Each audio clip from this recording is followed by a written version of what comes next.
Welcome to kids entertainment channel. வாங்க ஸ்டோரிக்குள்ள போலாம். ஒரு அழகான காட்டுல சிண்டு குருவியும் ராமு காக்காவும் வாழ்ந்துட்டு வந்துச்சுங்க. இந்த ரெண்டு பறவைகளுமே ரொம்ப நண்பராகவே இருந்தாங்க. ஆனா அதுல அந்த சிண்டு குருவி சுறுசுறுப்பாகவும் அதால முடிஞ்ச உதவிய எல்லாத்துக்குமே பண்ணிட்டு வரக்கூடிய ஒரு நல்ல குருவி. ஆனா அந்த ராமு காகம் சிண்டு குருவி மாதிரி இல்ல. அது ரொம்ப மோசமான காகம். யாருக்கும் எந்த உதவியும் பண்ணாது, மத்தவங்க பொருளை எடுத்துக்கணும்னு நினைக்கக்கூடிய ஒரு மோசமான காகம். ஆனா அந்த சிண்டு குருவி காட்டுல இருக்கிற பழங்களை பறிச்சுட்டு வந்து முடியாத பறவைங்களுக்கு எல்லாம் அதனால முடிஞ்ச உதவிகளை பண்ண செய்யும். அதுகிட்ட இருக்கிற பழங்களையும் ஷேர் பண்ணி சாப்பிடும். ஆனா அந்த ராமு காகம் அந்த பறவைங்களோட வீட்டுக்கெல்லாம் போய் அவங்க வச்சிருக்கிற பழங்களை எல்லாத்தையுமே திருடிட்டு வந்துரும். அப்படிதான் ஒரு நாள் அந்த சிண்டு குருவி உணவை தேடி காட்டுக்கு போய்கிட்டு இருக்கு. அப்போ பார்த்தா ஒரு ஆப்பிள் பழம் கீழே கிடக்கு. அதை போய் எடுக்கலான்னு போறதுக்கு பக்கத்துல போகுது. பார்த்தா திடீர்னு அந்த ஆப்பிள் பழம் பேச ஆரம்பிக்குது. சிண்டு குருவி, நான் உன்னைய தினமும் பார்த்துக்கிட்டு தான் இருக்கேன். நீ தினமும் பழங்களை பறிச்சுட்டு போய் முடியாத பறவைகளுக்கு எல்லாம் கொடுத்து உதவி பண்ற.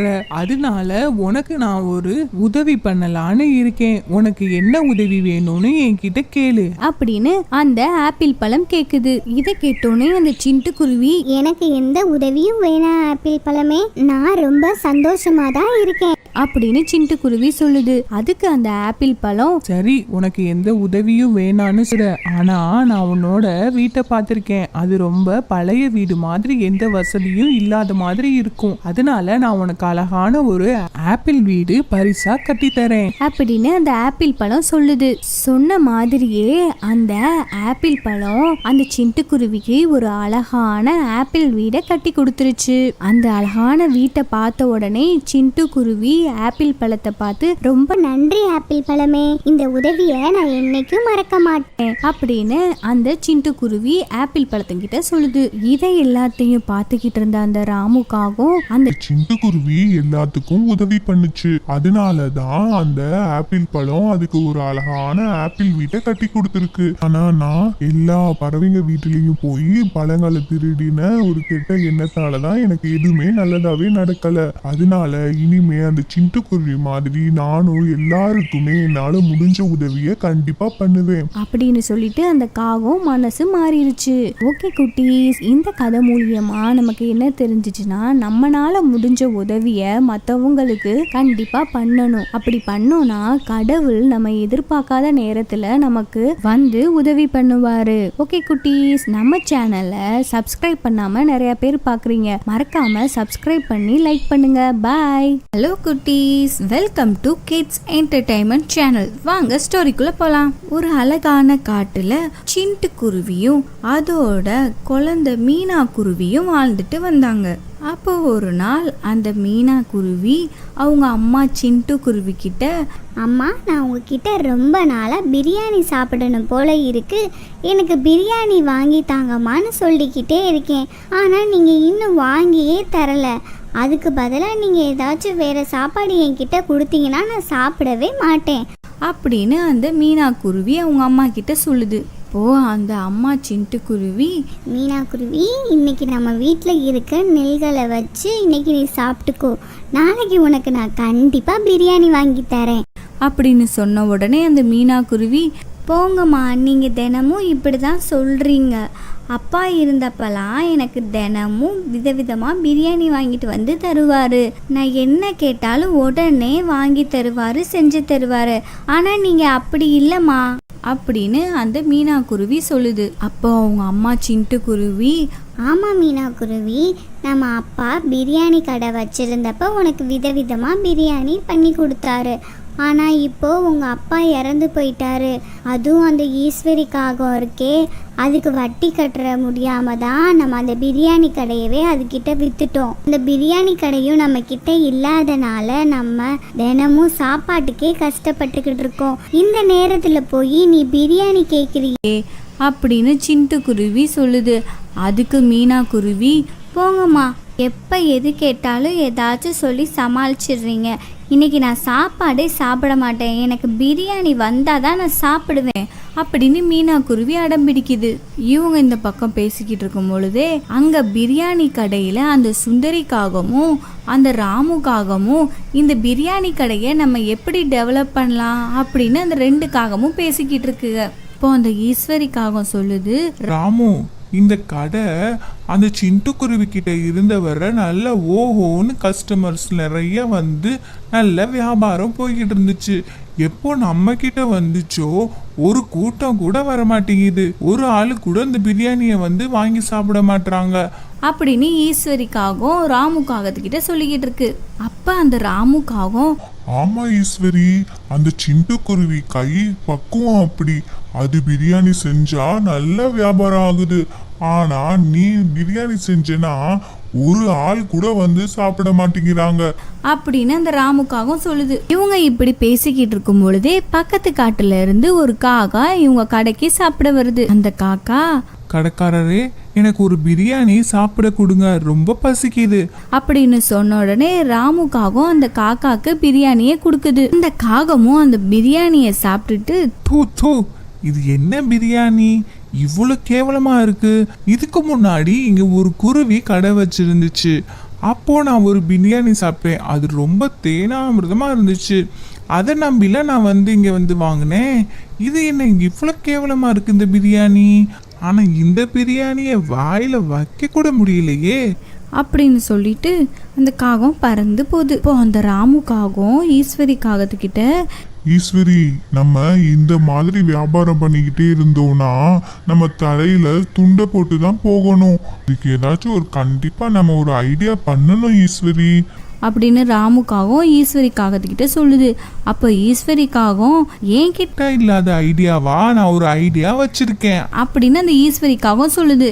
அந்த ஐடியாவை மட்டும் கரெக்டாக செஞ்சோன்னு நினச்சிக்கோங்க, நம்ம பிரியாணி கடை பிச்சுக்கிட்டு ஓடும். இப்போ அந்த ராமுக்காகவும் அப்படியா ஈஸ்வரி, அப்படி என்ன ஐடியா வச்சிருக்க, அதை சீக்கிரமா சொல்லு அப்படின்னு ராமுக்காகவும் கேக்குது. அப்போ அந்த ஈஸ்வரிக்காகவும், அது ஒன்றும் இல்லை ராமு, அந்த சிண்டுக்குருவி வேலை தேடிக்கிட்டு அலைஞ்சிக்கிட்டு தான் இருக்கு. இன்னும் அது இப்போ ரொம்ப கஷ்டத்துல தான் இருக்கு. நம்ம கடைக்கு அதை கம்மி சம்பளத்துக்கு வேலைக்கு வச்சுக்கலாம். பிரியாணி அது செஞ்சாதானே டேஸ்டா இருக்கு. அதனால அதை இங்க வேலைக்கு வச்சுக்கிட்டோம்னா நமக்கும் இந்த பிரியாணி கடை நல்லா போகும்ல. அதான் என்னோட ஐடியா அப்படின்னு ஈஸ்வரிக்காகவும் சொல்லுது. அப்ப அந்த ராமுக்காகவும், ரொம்ப சூப்பரான ஐடியா ஈஸ்வரி. இப்போவே நீ அந்த சிண்டுக்குருவி வீட்டுக்கு போய் அந்த சிண்டுக்குருவிய கையோட கூட்டிட்டு வந்துரு அப்படின்னு அந்த ராமுக்காகவும் சொன்ன உடனே ஈஸ்வரிக்காகவும் பறந்து சிண்டு வீட்டுக்கு போகுது. சிண்டுக்குருவி வீட்டுக்கு போன உடனே சிண்டுக்குருவி, வாங்க ஈஸ்வரி அக்கா, என்ன எங்க வீட்டுக்கு வந்திருக்கீங்க, என்ன விஷயம் அப்படின்னு சிண்டுக்குருவி கேக்குது. அதுக்கு அந்த ஈஸ்வரி காக்கா, அது ஒன்றும் இல்லை சிண்டு, என்னோட பிரியாணி கடைக்கு நான் ஆள் தேடிக்கிட்டு இருக்கேன். அதான் உன்னோட ஞாபகம் எனக்கு வந்துச்சு. நீ வேற நிறைய இடத்துல வேலை தேடி அலைஞ்சிக்கிட்டு இருக்கேல, நீ வேணா என்னோட பிரியாணி கடையில வேலை செய்றியா சிண்டு அப்படின்னு ஈஸ்வரிக்காவும் கேக்குது. அதுக்கு சிண்டுக்குருவி, கண்டிப்பா சேர்ந்துக்கிறேன் ஈஸ்வரி அக்கா. இந்த வேலை மட்டும் எனக்கு கிடைச்சிச்சுன்னா என்னோட குழந்தைக்கும் எனக்கும் ரொம்ப உதவியா இருக்கும் அப்படின்னு சிண்டுக்குருவி சொல்லுது. அந்த சிண்டுக்குருவி ஈஸ்வரி கடைக்கு உடனே வேலைக்கு சேர்ந்துருச்சு. வேலைக்கு சேர்ந்த உடனே அந்த சிண்டுக்குருவியை பார்த்த உடனே எல்லாரும் அந்த கடைக்கு கூட்டம் கூட்டமா வர ஆரம்பிச்சிட்டாங்க. அந்த சிண்டுக்குருவி வேலையை முடிச்சிட்டு வீட்டுக்கு போறப்போ அதோட குட்டி மீனா குருவிக்கு பிரியாணியை டெய்லி எடுத்துட்டு போய் கொடுக்குது. இங்க அந்த ராமுக்காகவும் ஈஸ்வரி காகத்துக்கிட்ட, ஈஸ்வரி, நீ சொன்ன ஐடியானால அந்த சிண்டுக்குருவி நம்ம கடைக்கு வந்து சமைச்சு கொடுக்கறத பார்த்துட்டு நம்ம கடை நல்லா ஓஹோன்னு வர ஆரம்பிச்சிருச்சு. அளவுக்கு அதிகமான லாபம் நம்ம கடைக்கு வந்துகிட்டு இருக்குது. இப்படியே இவங்க 2 பேசிக்கிட்டு இருக்காங்க. இப்படியே கொஞ்ச நாட்கள் கடந்து போகுது. ஒரு நாள் சிண்டுக்குருவி எல்லா தட்டுகளையும் விளக்கிக்கிட்டு இருக்கும் பொழுது ஒரு தட்டு உடஞ்சி கீழே விழுந்துருது. அப்போ அதை பார்த்து அந்த ஈஸ்வரிக்காகவும், சிண்டுக்குருவி, அந்த தட்டோட விலை என்ன தெரியுமா? உன்னோட 1 மாசத்தோட சம்பளம். இந்த பிளேட்டை நீ உடைச்சதுக்காக உனக்கு இந்த மாசம் சம்பளமே கிடையாது அப்படின்னு ஈஸ்வரிக்காகவும் சொல்லுது. அதுக்கு சிட்டுக்குருவி, ஈஸ்வரி அக்கா, நான் தெரியாம பண்ணிட்டேன். இந்த ஒரு தடவை மட்டும் என்னை மன்னிச்சிருங்க.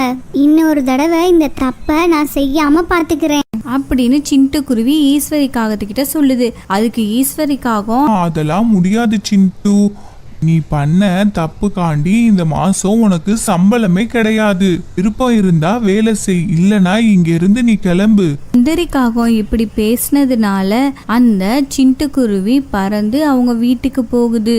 வீட்டுக்கு போய் அவங்க குட்டி குருவி மீனா கிட்ட எல்லாத்தையும் நடந்தது எல்லாத்தையும் சொல்லி ரொம்ப அழுகுது. இப்போ அந்த மீனா குருவி, அம்மா அவங்க வந்துட்டாங்கன்னா நீங்கள் கவலைப்படாதீங்க, இனிமே நீங்கள் அங்கே வேலைக்கு போகாதீங்கம்மா அப்படின்னு அந்த மீனா குருவி சொல்லுது. இதுக்கு முன்னாடி நம்ம சொந்தமாக தானே பிரியாணி கடை வச்சுருந்தோம், அந்த மாதிரி நம்ம ஒரு கடை வைக்கலாமா?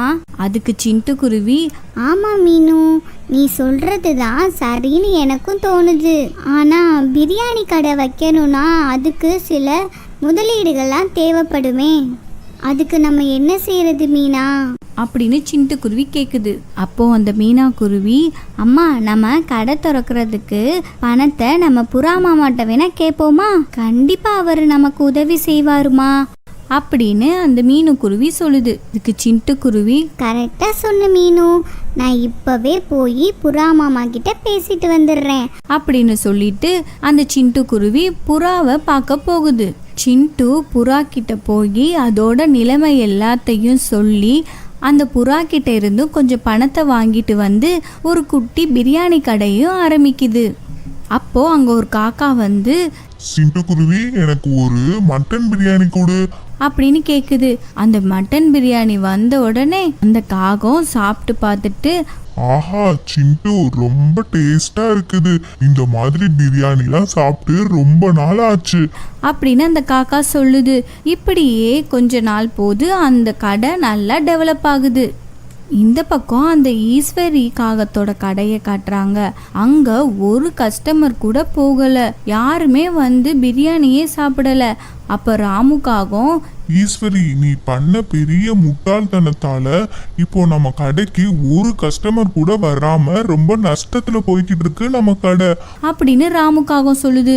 அதுக்கு அந்த ஈஸ்வரிக்காகவும், ஆமா ராமு, நான் பண்ணது பெரிய தப்பு. நம்ம கிட்ட தானே வேலை பார்க்குது இந்த சிண்டு, நம்ம வஞ்சா அது எங்க போக போகுது, இங்க தானே இருக்கு, திரும்பி நம்ம கிட்ட வந்துரும்னு தான் நான் நினைச்சேன். கொஞ்சம் ஓவரா தான் நடந்துக்கிட்டேன்.